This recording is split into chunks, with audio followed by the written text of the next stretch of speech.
அஸ்ஸலாமு அலைக்கும் வரஹ்மத்துல்லாஹி வபரகாத்து.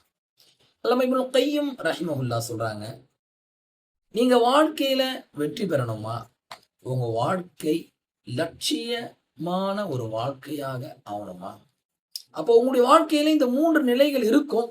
அந்த 3 நிலைகள்ல இந்த 3 விஷயத்த நீங்க கடைபிடிக்கணும்.